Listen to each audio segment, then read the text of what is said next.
Time for the main event. It's the SHOESHINE. All right, here we go, everybody. It's your boy Dave from the 408 coming to you all the way from my podcast studio in San Jose, Califas, also known as Mi Casa. Mi Casa es tu casa, homies.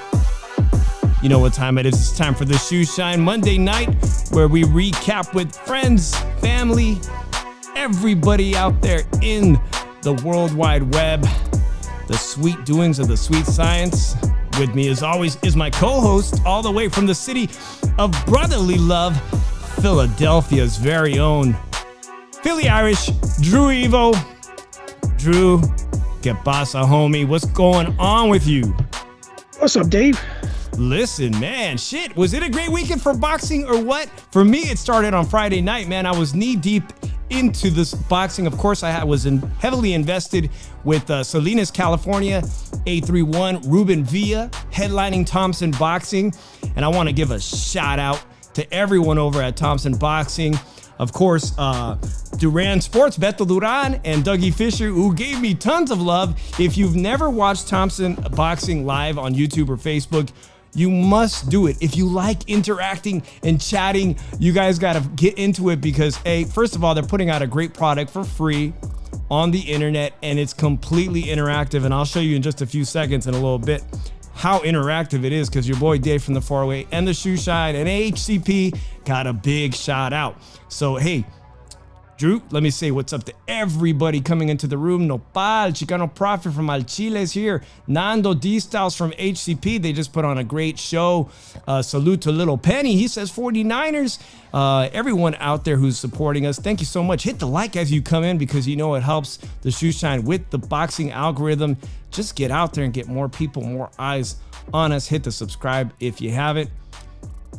Let's do this, Drew. Let's do it. The phone lines are going to be active at any point in the night. If you want to get in on this conversation, please do so and give us a ring. That being said, let me cut the music out. Drew, Friday night, I was texting you. I don't know if you got to watch it, but let me just tell you, man. I had interviewed. I went down there to meet with Ruben Villa, who took on El Vaquero, Navarrete on Top Rank, right? He took him on. He's a heavily touted amateur. He has impressive wins over Devin Haney. That's right, the guy who's going to go down and fight down under for the 135-pound lightweight championship of the world. Ruben Villa from Salinas, California, has impressive wins over him as an amateur. And Shakur Stevenson, who will be fighting in just 2 weeks. And your boy might even be there for that fight versus Valdez. Why am I bringing up the amateurs, Drew? Because this weekend on the PBC card, on that pay-per-view, to me, my hands-down favorite fight of the night was that minor WBA title, and I want to get to that later, but Stanionis versus Butaev. Those two guys fought in the amateurs apparently more than once, and each time Stanionis came up the loser. And hey, what better sweet revenge than in the professional ranks? And we know that Keyshawn Davis, who's also going to be fighting on that Valdez-Shakur Stevenson fight. Drew, are you excited that the Cubans are going to allow their top boxers to come to the U.S. and compete in professional sports? Because you and I got to sit down and talk with Keyshawn Davis on Twitch, man, he's excited at the idea of fighting Andy Cruz, the guy he lost the gold belt to, man. So excited about that. I mean, what's your thoughts on amateur versus professional? A lot of guys who have impressive wins over each other as amateurs. And this weekend, it got to play out in the professional ranks on that Buteyev-Stanionis fight. Like, tell you the truth, that's amateurs. Now it's the pro. And normally, when people lose to the person in the pros, that the loser mostly wins the pro fight. Very interesting you say that, because, you know, I'm dying to get Keyshawn Davis on the SHOESHINE officially, right? We did that thing with them on Twitch Sports. And he, like I said, he's going to be fighting. And he posted on Twitter that he can't wait to show Andy how he turns over his gloves as a professional now. How they do it here in the U.S., turning over that glove. We know that Keyshawn Davis has some power, man. And he thinks he's got a damn good chance, a better chance at beating his nemesis as a professional. Now, going back to what our boy Ruben Villa did this weekend, I wanted to play this clip because Duran Sports, man, sometimes you think your work is going unnoticed, but I was tagged in a thing with Dougie Fisher, and I think I was, shout out to our boys on Tel Media, I was in a thread with him in the Pugilist Place, a great online website for boxing news, and I'm convinced they saw my interview because here's a little clip of how much they gave us SHOESHINE. Boxing in San Jose. SHOESHINE boxing. You're right. Respect anybody that laces them up. So Drew, there, just a couple of the. Sorry guys. What happened to my camera here? That's what I get for yapping. Bring up Drew here. Drew, you see what I've screwed up our show here? Trying to SHOESHINE boxing in San Jose. Oh shit! Not this again. What a shit show I'm putting on here. We're back. All right, the shit show's over. And I haven't even started to drink tequila yet. Let's get into this chat and put some shit up. JC, yeah. The shit show with Dave from the 408 and Drew Evo. Shout out to Julio.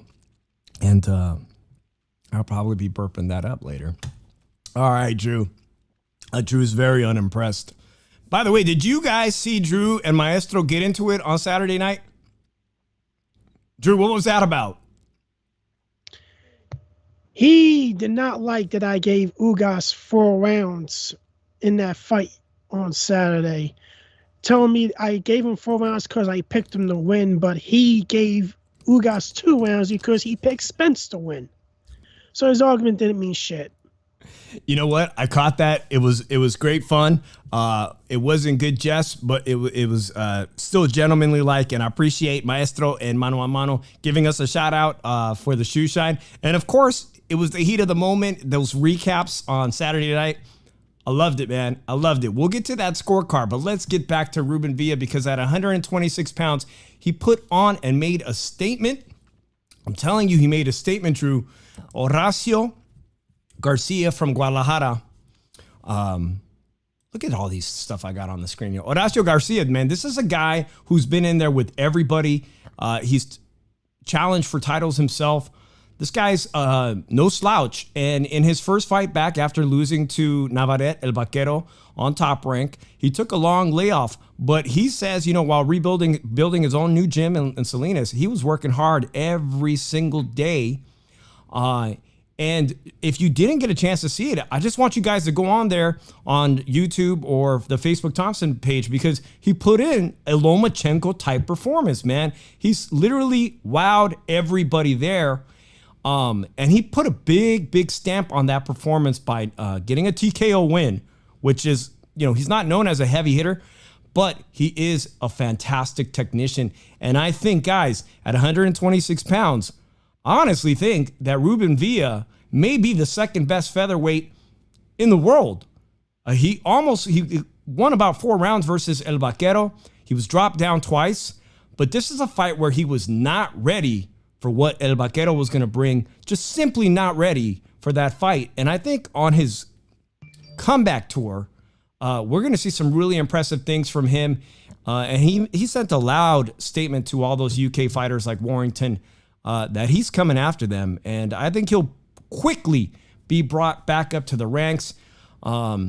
Here's my deal with why I'm bringing up Ruben Villa. There's a guy, El Venado Lopez. Maybe you guys have seen him. He just got a contract with Top Rank. El Venado Lopez was beaten up by Ruben Villa on Showbox about 3 years ago. And I brought that up, and Duran and Dougie Fisher brought that up because El Venado Lopez, he's the guy who just got a new contract on Top Rank.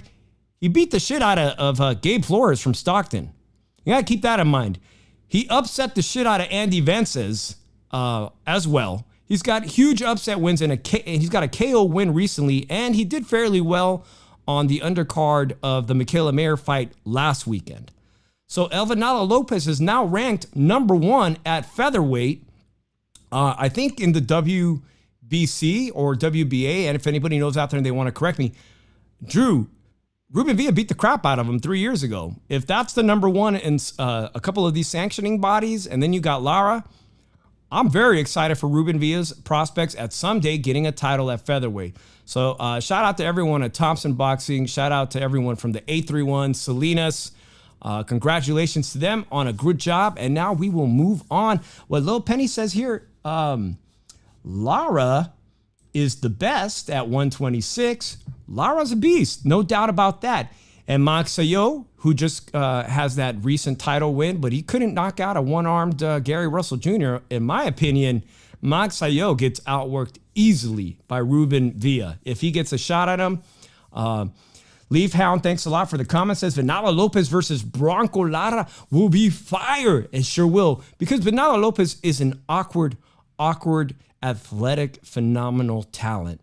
But when he came across Ruben Villa several years back on Show Sports, Drew, I know you're a fan of guys that are technicians like Lomachenko. He put on a Lomachenko type performance and really put a working on El Venado Lopez. But hey, styles make fights. Venado Lopez has an impressive ass whooping on Gabe Flores from Stockton, who was touted as the big prospect, and Top Rank put so much money into him. And that's the way the cookie crumbles, man. But let's get on to Saturday afternoon on DAZN. Before we get to the PBC card, Drew, Connor Benn, Alicia Baumgartner. I think Drew got a crush on Alicia Baumgartner. Am I right? She's hot, but I wouldn't go that far. Okay, she's hot. Okay, guys. Drew says Alicia Baumgartner is hot. But you know who's also a really good boxer in her weight class is Michaela Mayer, who we just saw last week. So we get to gauge the two female champions back to back.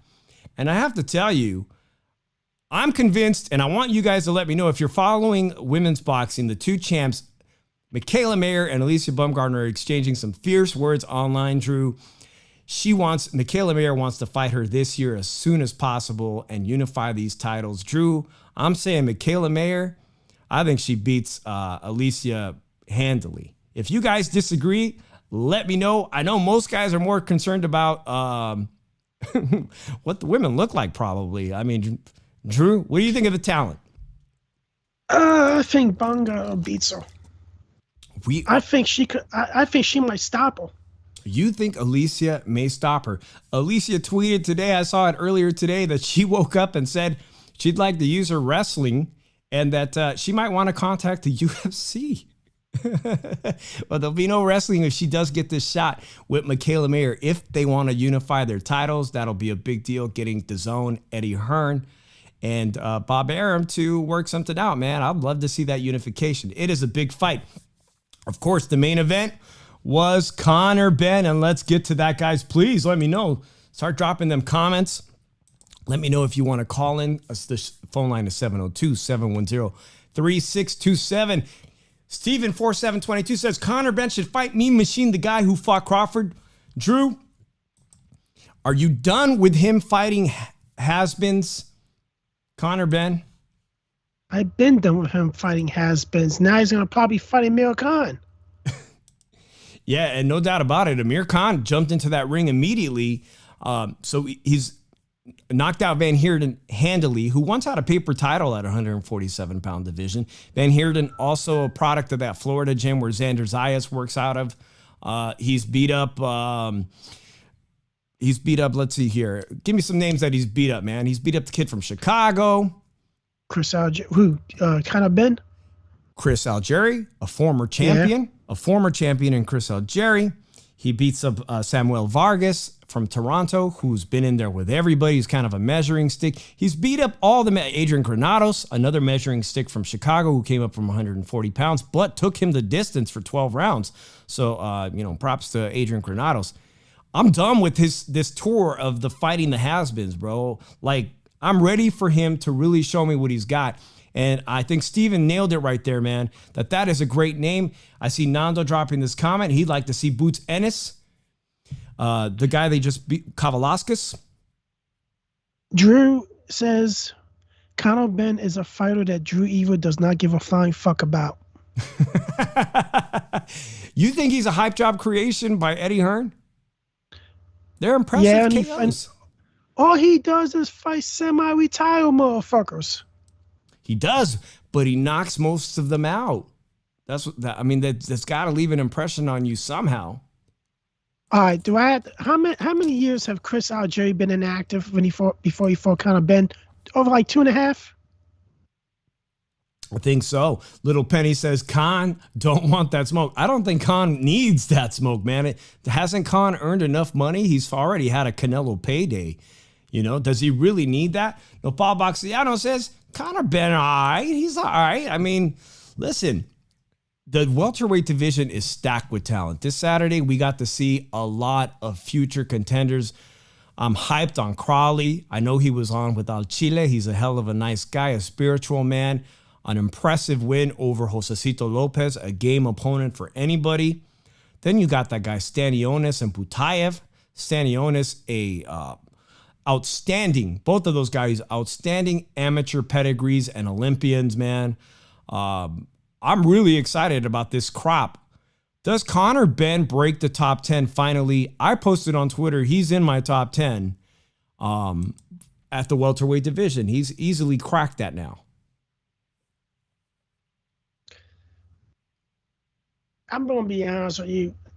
I don't think this is going to change anytime soon. Conor Benn's going to still fight semi-retired folks, and that's it. I'm going to continue not to give a flying fuck about him. Well, fighting guys like the ones he's fighting, like you said, I mean, I could see how you feel that way. I think Eddie Hearn is acting like Oscar De La Hoya with Ryan Garcia, cherry picking, lackluster opposition. But people here in the chat, like Leafhound right now, says Benn versus Stanionis. Bring that on, man. That is a great fight. Stanionis has an outstanding amateur pedigree in which Conor Benn has virtually none. He is the prodigy, the son of a famous UK fighter in Nigel Benn. Just a complete opposite. This is a guy with virtually no amateur experience, learning on the job. But I'm ready for him to at least get it on with people that can be made, the fights can be made, and that's David Avanesian over at DAZN. That is a guy who's still in my top 10. That's a fight that can be made. And of course, Virgil Ortiz. Virgil Ortiz in this McKinnison fight that was going to happen just a couple of weeks ago. We know that Virgil Ortiz got sick, bro. Bring that shit on.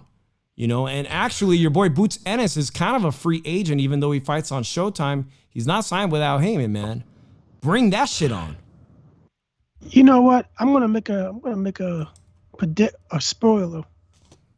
By the time Conor Benn is done fighting, he's gonna have a worse record than his father, and his father has a 42-5 record as a pro. So Conor Benn's probably gonna lose at least 7 fights. Ouch. Ouch. Ouch. Ouch. Ouch, man. Well, you know what? I'm excited we got to take another look at him. He does have, I'm not going to deny this, man. He's got remarkable raw talent and power, which is also something that people are going to, I could say that about Ryan Garcia. He does have a better amateur pedigree, Ryan Garcia, but he turned pro at 16. He's kind of been learning on the job too. Ryan Garcia's very gifted, but I don't know what kind of flaws Conor Benn has because he has such limited, other than Adrian Granados, I've seen him rarely go the distance. So could he end up being another Edgar Berlanga?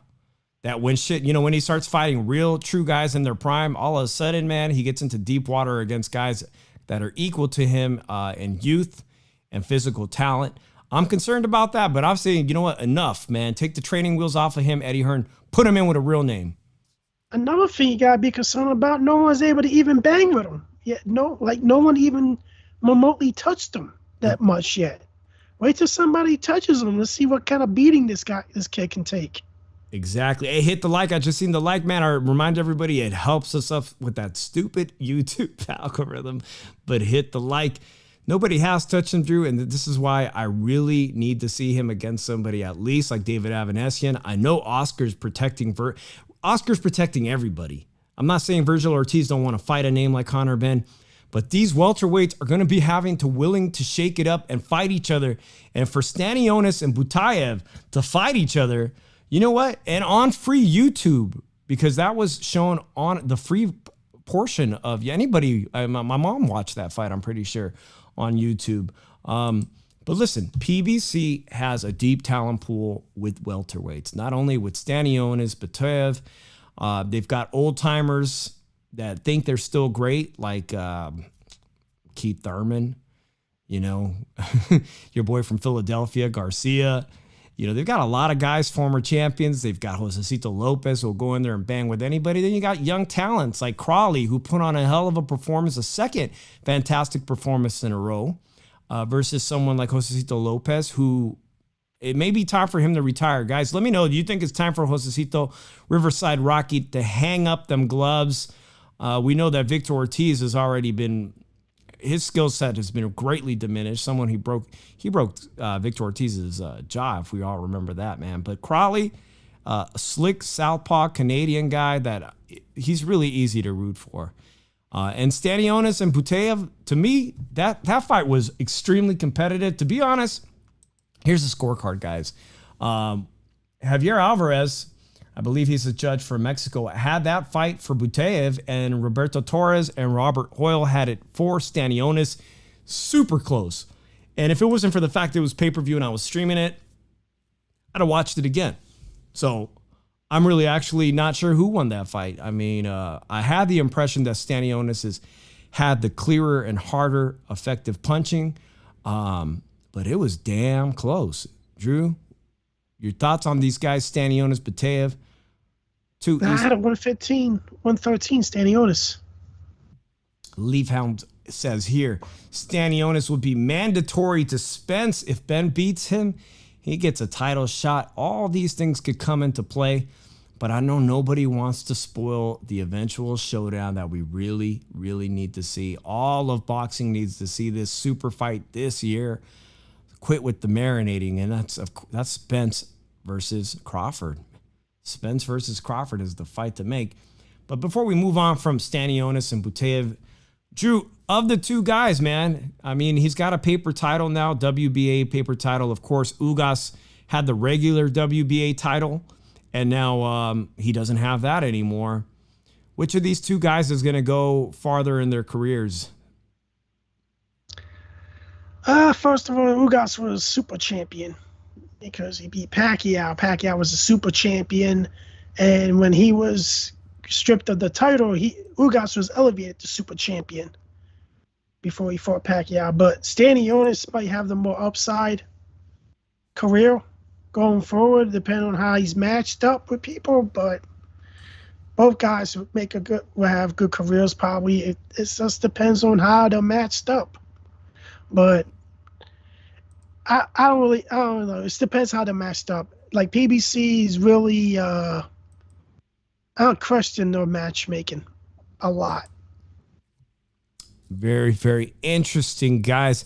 Well, I know I talked about, we're talking about Stanionis and we're talking about Butayev, and then all of a sudden we get the undercard on the pay-per-view portion of the fight. And Drew, two very exciting prospects, not even prospects, contenders. One that I've been kind of raving about for a minute, and that's Rayo Valenzuela, who comes out of David Benavidez' camp. And the other one is a surprise to me because I never thought anything of this guy named Isaac Cruz, who's third-generation boxer from Mexico City.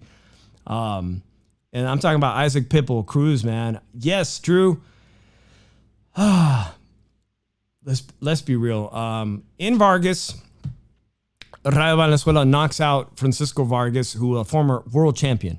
That's a big deal anytime. You got to beat world champions. You got to get names like that on your resume that you're knocking out former world champions. That's a great thing. But Isaac Cruz, who had a hell of a fight with, Gervonta Davis, one of the biggest stars in boxing, man. Isaac Cruz destroys and knocks down Gamboa 4 times, making a statement. And I just got to ask you, Drew, is Isaac Cruz making a statement, knocking down, and getting a TKO over Gamboa that Gervonta Tank Davis couldn't do? And even though Gamboa had a busted Achilles tendon, was this a bigger statement from Isaac Cruz annihilating a 40-year-old Gamboa? No, because Gamboa had no business being on that card. He had that look and that body language that he was just there for a paycheck. Like Jose Canseco Lopez shouldn't have no business being on that card either. I don't understand why these 2 guys were brought on the card just to be stepping stools for these guys. Don't understand. Like Gamboa definitely shouldn't be on this card. But he was. Come on. I think most of us here that follow boxing every week in and week out are entirely just confused as to why Gamboa keeps taking fights, but why he keeps getting offered fights. He keeps getting offered to be a gatekeeper. Literally, he's the gatekeeper, 135-pound gatekeeper from Bud Crawford on. He's literally just been a stepping stone for people and he was once a great Cuban Olympic athlete. I mean, this guy, he had it going on, and now he's just the gatekeeper of all gatekeepers. He has no punch resistance. He really shouldn't be in the ring. So are you saying not really a statement? He's trying to light up the lightweight division and saying, hey, this wasn't a fluke performance against Gervonta Davis. Give me an opportunity. Rank me higher, and I'd like to get a crack at these Cambosos or Devin Haney's. It's not a statement when you're fighting a guy that doesn't want to. That body language clear that he's only there for a paycheck. Like, seriously, if you saw his body language, he wasn't even having his hands up half the time. He was just walking around like half the freaking time. He was just there for the paycheck. And if you're not there to put up a fight, at least you shouldn't be. And you're holding the whole freaking time too. So it's not a statement. Guy wasn't there for the fight. Guy was there for the paycheck, and he was holding on the whole fucking time for his life. So, Drew, Nando Lama says here, was that mariachi for Pitbull to make up for not getting the Ryan Garcia fight? Ryan Garcia posted on Twitter just the day before the fight, after you get this victory, if you get this victory with Gamboa, let's do it. We know that they had already made an offer to the Pitbull Cruz camp, and that thing fell apart. I mean, Pitbull Cruz, and he even said it in the post-fight interview, told Ryan Garcia he could wait his turn. So Pitbull, Isaac Cruz, he thinks high and mighty of himself. You know, Ryan Garcia is a star in his own right. There's definitely a beef that's developing between these two. One is probably he feels slighted. Pitbull Cruz feels slighted by what Ryan Garcia thinks Pitbull Cruz's worth is in terms of the contract and negotiating that. I don't doubt that would be an exhilarating fight that most people, now that Isaac Cruz has his name recognition, most people would like to see. And you could let me know what you guys think either by dropping a comment or whatnot. But Isaac Cruz has tremendous power, but they're wild and looping shots. And the question is, does he land one of those on Ryan Garcia? Because it could be lights out for Ryan Garcia.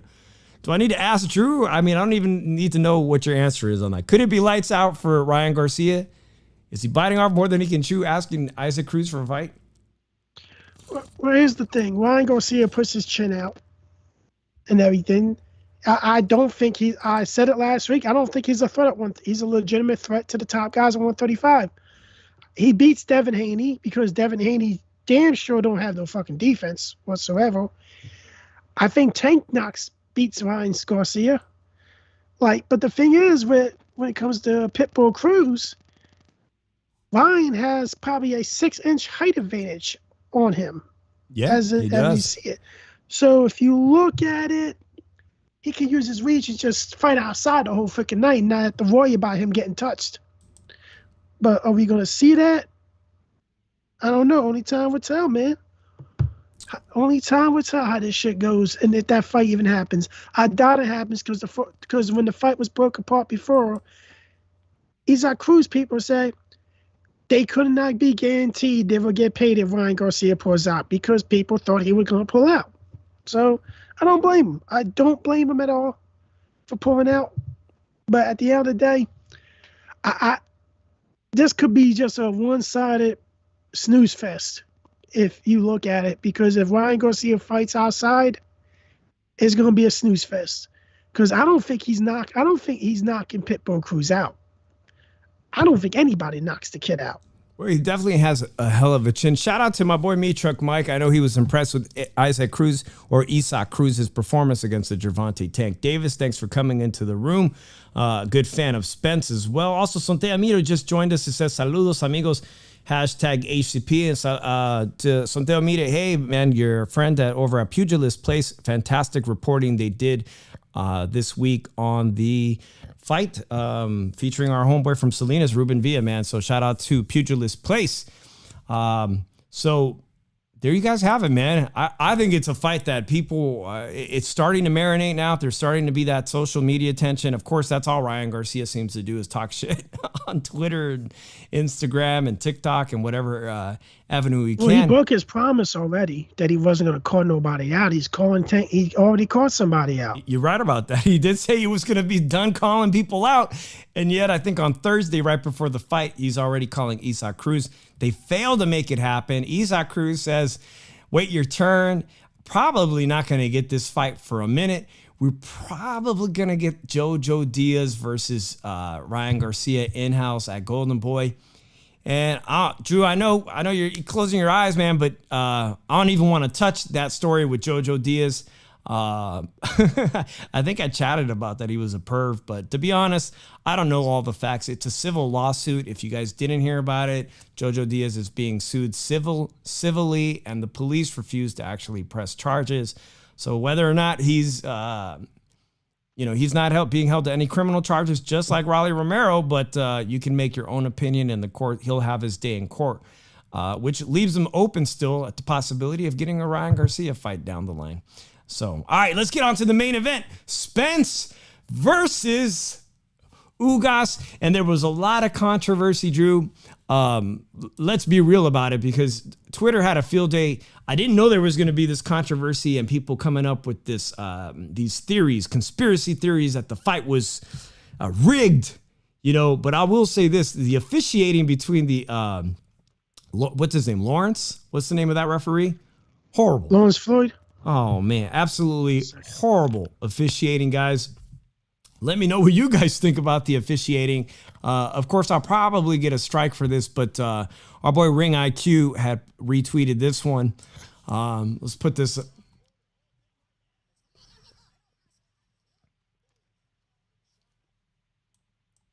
So was Spence staggered from an actual punch?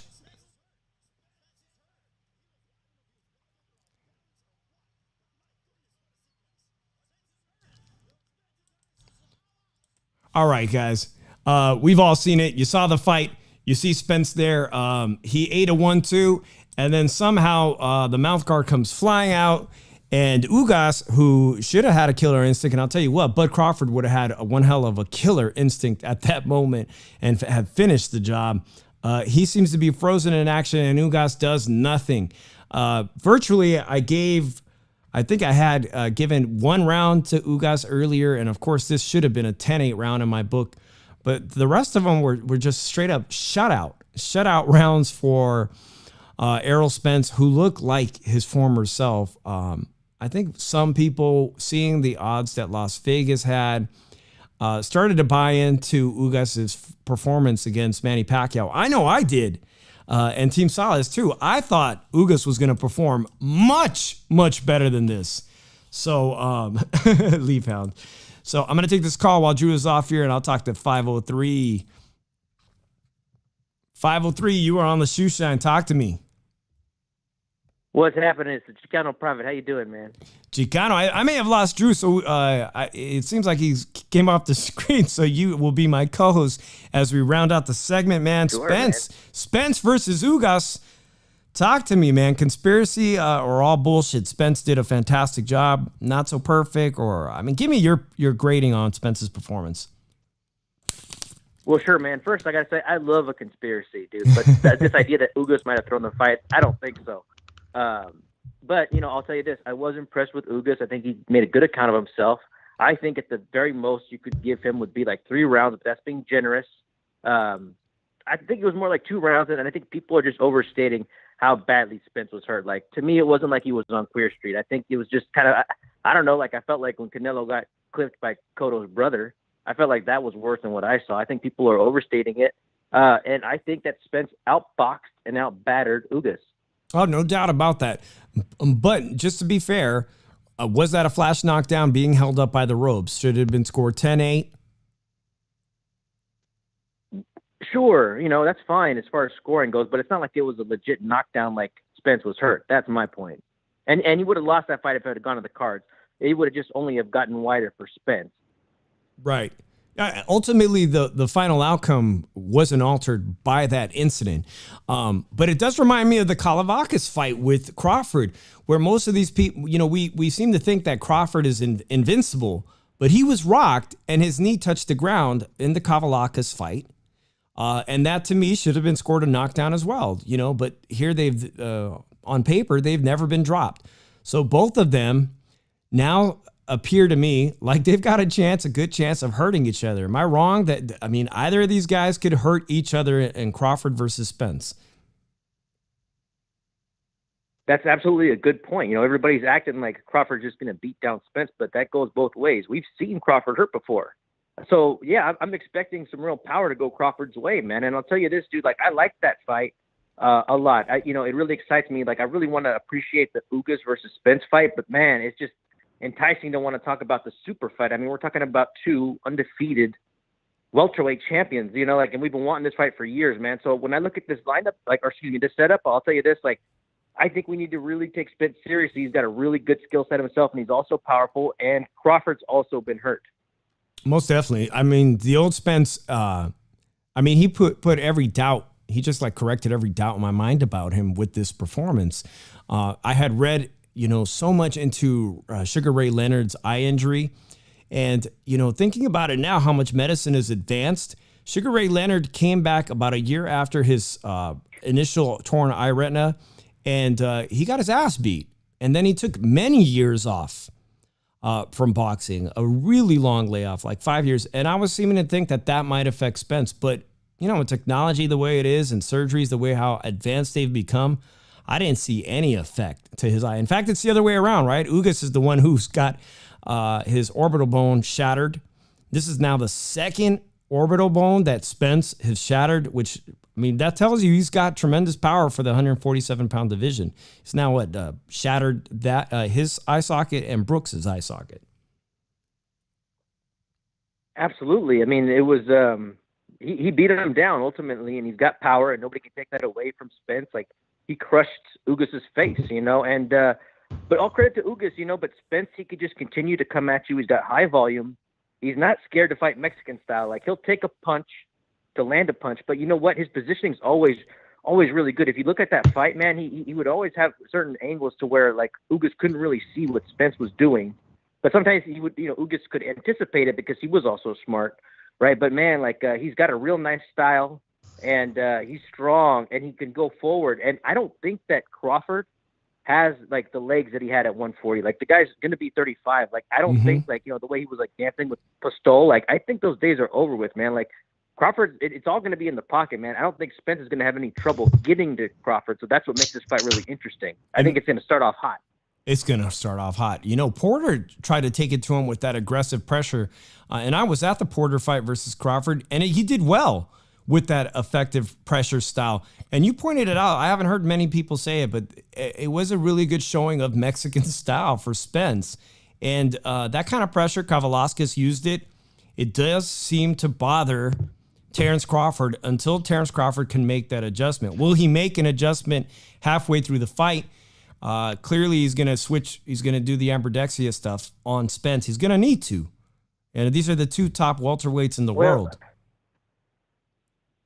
I mean, that's a great point. And you'll know right away, like, if Crawford can't afford to get too cute and he just goes to his dominant stance, which I think is southpaw, well, then you'll know it's pretty serious. Like, he doesn't have a chance to, because he's never fought somebody at Spence's level ever, in my opinion. This will be his biggest opposition to date, period.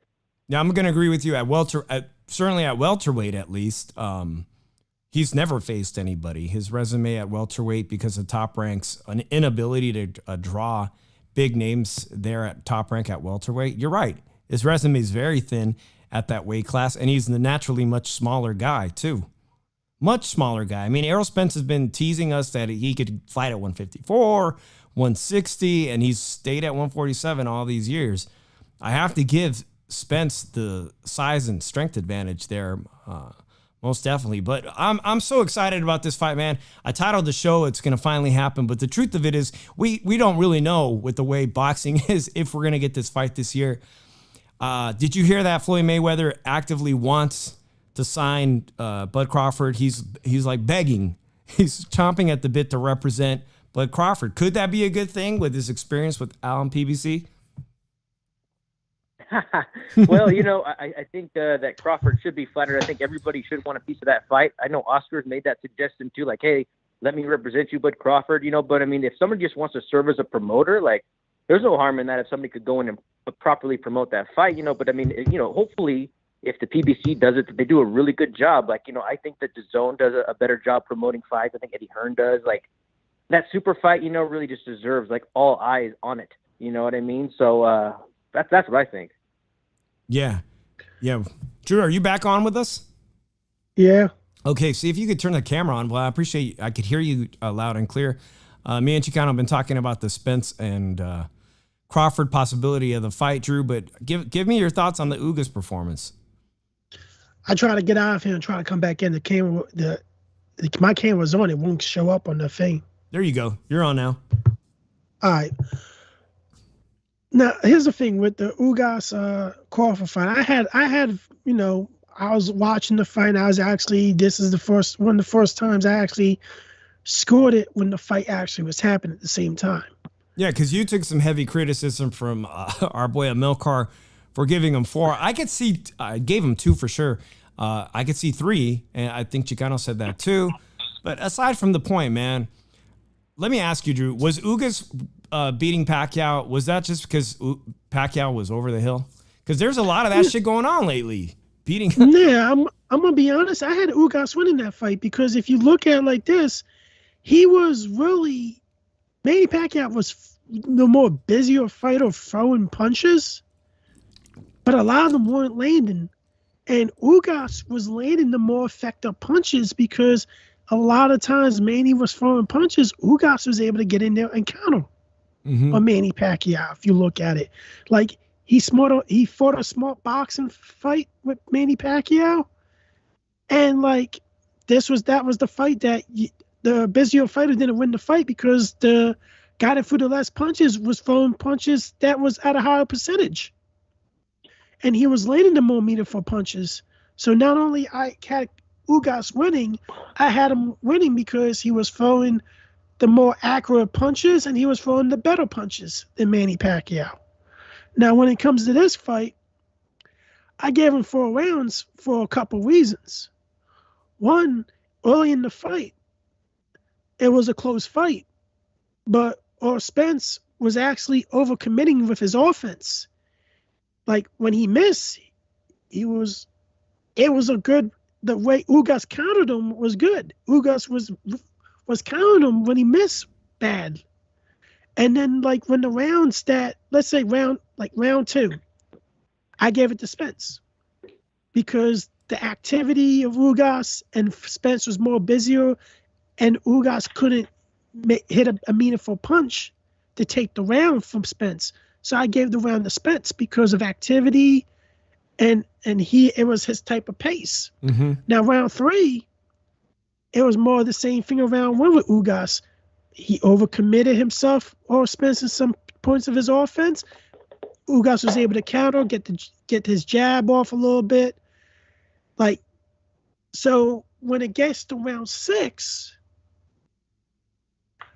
or Spence, I believe, took over the fight because most definitely he adjusted, and Ugas didn't adjust. Yeah, it was a shutout over, I think, 125 to 13 or 25 punches landed. After Spence was, was visibly, he was shook up and hurt and landed against the rope. It was a perfect shutout after that.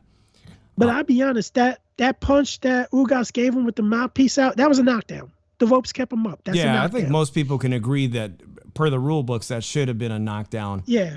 Just like I said earlier, Bud Crawford should have scored a knockdown against Kavaliauskas when his knee touched the ground in that exchange. That wasn't caught as well. They give the champion maybe, I don't know. There's a lot. I mean, people were screaming hometown cooking, but I mean, it is what it is in boxing. And the thing about it is, people are going to complain about, he had the mouthpiece on. But here's the thing. What's the main rule of boxing? Protect yourself at all times. Most definitely. Referee didn't call it off. He was still open game. Ugas did the right thing and nailed him. He hurt Spence too. It doesn't matter the mouthpiece out. He hurt Spence. And he knocked him down. I consider that a knockdown. I didn't score the 10-8 because, tell you the truth, if the referee don't consider it a knockdown, I can't consider it a 10-8 round. Mm-hmm. And that's why a lot of judges, I don't get why you put rounds as 10-8 if they're not knocked down. I think the only way you consider a 10-8 round if the person was knocked down. And I think a lot of the judges messed up because dude didn't get knocked down, but you still get to do a 10-8 round because you say he was hurt. Boxers were hurt all the time fighting. Get hurt all the time while they're fighting in the middle of a fight and everything. You don't give them 10-8 rounds. So at the end of the day, I stand by my thing. I thought Ugas won 4 of those 9 rounds. But at the end, about the stoppage, I had Earl Spence winning 88 at the time of the stoppage. I had Earl Spence winning 86-85. So how could someone criticize me if I say, because I picked Ugas, if I had Spence winning on the cards by the time of the stoppage? And you actually did the same. If you try to use the argument against me, you did the same thing to yourself. Mm-hmm. But end of the day, it was like to Little Penny's comment earlier, like the drive-by thing. That's not a drive-by when you say a stupid statement that dude said before leaving and not being able to hear rebuttals and everything. So that's how a debate is. You hear people's rebuttals, not dip out of a debate. I get you. And that's the thing, because the debate was, the dude was talking a lot of like negative against Terrence Crawford's career and everything. Hey, Spence fought top 5 welterweights. He has a way better resume than Terrence Crawford in the welterweight division. Oh, most definitely. But when you try to tell me, and you try to tell when somebody put the statement on, Terrence Crawford has the opportunity to be in the first to ever be undisputed in 2 different weight classes. When a person brings up Carissa Shields done it, that is a stupid rebuttal, because let me tell you something. In those 2 divisions he became undisputed in, each of those divisions have between 17 to 24 boxers in each division, where you have thousands in each division in men's boxing. And it's not a crack on women's boxing. There's far less women's boxers than there is men. And I think that's the stupid statement. And I respect the guy and everything. It's not, I call anybody out for making a stupid statement. But that was a stupid statement. And that's a stupid comparison. There should be no comparison to a woman being the first one to do it, when there's only between 17 to 24 boxers in those divisions, and over half of them have a below 500 record. I can't even tell you. people can't even agree whether Conor Benn, who's been knocking out impressive lists of has-beens, if he cracks the top 10 at welterweight, because that's how deep the welterweight division is, loaded with talent. Chicano Prophet, thank you for giving us a call, bro. I really appreciate it. If you guys have not checked out Al Chile, a family member of HCP, make sure you go and start by checking out his interview with Cody Crawley, because that dude Cody Crawley is out of the box. I love him as a technician, as a southpaw technician. I really wanted to know, Chicano, now that you've seen him against Josito Lopez, who Sonteo Media has probably seen in the Robert Garcia a ton. He's been in there with so many people. A really good measuring stick of where Cody Crawley is. Where is the ceiling for that guy? Because he has to be in the conversation now as somebody who's cracked the top 10 as well at, welterweight, whether it's PBC, Top Rank, or DAZN. Throw this guy, Cody Crawley, up in the mix, man. A really nice performance by him on Saturday as well. Drew, we're going to have a lot of time to debate this, whether or not Spence versus Crawford, who is going to be the better of the two. But I myself, on the roundtable, bro, I have said that I envision Crawford, not Spence. I've envisioned Crawford. When you go 20 years from now and we start looking at the history books, it's Crawford to me that has the opportunity to be the guy who's won division, who's going to leave the greater legacy of the two. Now, that could all be obstructed by Errol Spence beating him. I could tell you who's going to win when they get right a showdown. Well, let me just get my point out. But should Crawford, like I will predict that he will beat Errol Spence, not only does he become unified, like you said, undisputed welterweight, undisputed 140-pound champion, but it leaves the opportunity for him to fight the winner of Castaño versus Charlo, because Charlo and Errol Spence are really close friends. I don't think that Errol Spence will move up to 154 and fight his homeboy Charlo. And we know that Errol Spence is a huge welterweight, and he should be moving up to 154. But I don't. Terrence Bud Crawford, as mean as he is, from being from Nebraska, he don't give a about Charlo. He will probably move up to 154. PBC needs to sign him to a minimum 2-fight deal to make this happen. Because if Terrence Crawford gets past Errol Spence, man, I see him moving up to 154. And that is another super showdown. I was looking at articles, and Jermell Charlo was like, Crawford and Fundora needs to fight each other. You shouldn't be saying that shit when that's not the way it works. If you're the undisputed champion and you move up, excuse me, you should get first crack at the champion in the next weight division. That's the way it works with the rankings. And here's the thing. You say that about two fighters. How about your brother fights David Benavidez? How about your brother fights Demetrius Andre instead of trying to chase a risk from Fink and fight with Canelo Alvarez, which I hope he never gets because he didn't fight nobody. Well, you know what? I thought it was real interesting that the Charlos were trying to mix it up with David Benavidez and his family. Ain't gonna fight him. I thought it was really, really interesting.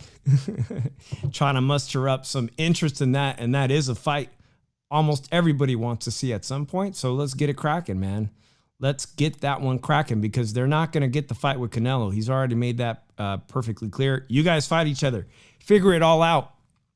I'll be here. I'm doing my own thing. So Charlo Benavidez, bigger Charlo needs to fight Benavidez. And we're going to see that undisputed showdown again coming up with Charlo versus Castaño. What do you guys think what happens if Spence's legacy, if he loses to Crawford? Tell you the truth, not much, because the thing is, he has a huge opportunity to move to 154 and become a 2-division weight champion. And like I like Spence, but when people really try to hype a fighter up and like really back the other guy down, like the guy isn't really that good at all and everything, like I really don't care about what people said. Like I look at it like this: they're two great fighters. I think, in my opinion, I think Terrence Crawford beats Spence. I think that Terrence Crawford really gets to Spence at will. I think he's gonna outbox Spence, And I think it goes. I don't think it's going to be a knockout. I think it's going to be 12 rounds. I think it's going to be 12 rounds. It's going to be a close fight, but I think Crawford will edge it out at the end because Spence, he's never fought a boxer that can really get to him. That's really has great footwork, as Terence Crawford has, but it doesn't do nothing to Errol Spence's legacy. He lost to a great fighter. And so it's not like I just said, I foresee Crawford eventually taking on the next step in his career post 35 years old, and that's moving up to 154 and looking to get one of the titles, if not all of them all at once, against the winner of Castaño because at 35, you might as well go for legacy. You got to go for legacy. You have an opportunity to be champion in all these divisions and retire with that. Why not? And that leaves room for Spence to regain his titles at welterweight, if that's what he wants to do, or move up in weight to 154 or chase big cash out fights, Let me ask you a quick question, Drew. Off subject, we're talking about rankings and whatnot. Did you see that the rankings for 140 pounds have been amended? They were changed. There was a lot of controversy. And now Jose Ramirez from Fresno is going to get a shot sooner than he thinks at an opportunity. They've been revised. There was a lot of people upset because, Jack Catterall, a lot of people thought he should have been ranked way up there, and a lot of people thought Jose Ramirez should be ranked up there. It's all been adjusted. And that could happen too. Like we just said, one of these guys is going to walk away. Spence and Crawford's going to walk away being undisputed, and they will have to decide whether they want to hang out at 147 pounds and fight all these young lions like Conor Benn, Virgil Ortiz, Boots Ennis. I mean, the list of talent coming up at 147. I don't know, man.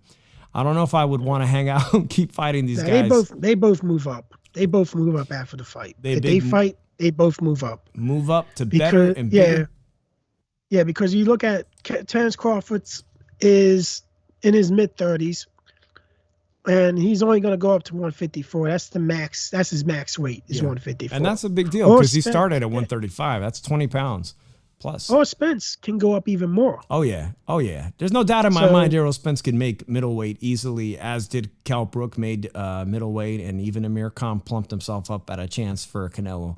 That Errol Spence would do great at 154 and possibly even 160.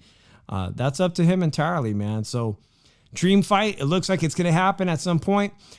We've passed an hour on the mark, Drew. Another huge pay-per-view. The Gypsy King is back versus Dillian Whyte. It's time for our prediction of the week, man. I know we kind of rushed through them, but this is going to be a great mid-Saturday afternoon fight for us here in the U.S. Tyson Fury versus Whyte. A lot of people complaining that it was not heavily promoted here in the U.S. Dillian Whyte stand a chance even against a Tyson Fury who maybe hasn't been training very much. And by the way, Wembley Stadium, 94,000 people, and they want to say boxing is dead. I don't know. Like I got into an audio on Facebook with someone that said, he trained for 12 weeks. He really took right seriously. I'm like, dude, he's fucking trained for 6.5 weeks, dumbass. But even then, I'm just gonna go out and say it, man. I think he stops Dillian Whyte easily in the late rounds. 10 or 11th round, he stops him. He stops Dillian Whyte in 8 rounds. All right, well, there you have it. Dillian Whyte gets stopped in 8 rounds. Is it a shitty undercard? Yeah, probably is. He has Tommy Fury on there fighting some fucking nobody. Tommy Fury, the baby half-brother. Where the fuck is this guy from? He drives a taxi? What taxi? Does he drive the black taxi, the yellow taxi, the green taxi? I don't give a fuck. He is a taxi driver. Man, he had his chance with Jake Paul. We will see, man. So I'm excited about it. The Gypsy King always brings entertainment on your Saturday afternoon. Make sure you find a way to watch that, whether it's however you get your pay-per-view fights. I ain't hating on that, man. It's been a pleasure to chat with everybody here. Shout out to everyone on the HCP families. Remember, Tuesdays, D-Styles is sure to be cooking it up with Nancy and possibly G-Funky. Shout out to them. Wednesdays, In the Ring with Christine. Thursdays, the Round Table. And also Al Chile on Wednesdays afternoon, our homeboy Chicano Prophet that just called in. All right, Drew, final words? Oh, man. Well, another great show. Somewhat because of me, but okay. Dave can take credit for it too if he wants. But at the end of the day, it's a good show. I don't know what else to fucking say. I'm done for the night. All right, man. Well, shit. We give ourselves a nice B+. Always A+. Striving for A+ greatness. Shit. We will see you guys next week. Thanks a lot. Don't forget to possibly share it with one of your homies that may not have heard of the Shoe Shine. Maybe you can help us out and turn them on to us. The Shoe Shine. Dave from the 408 and Drew Evo. We will see you next week. Peace out.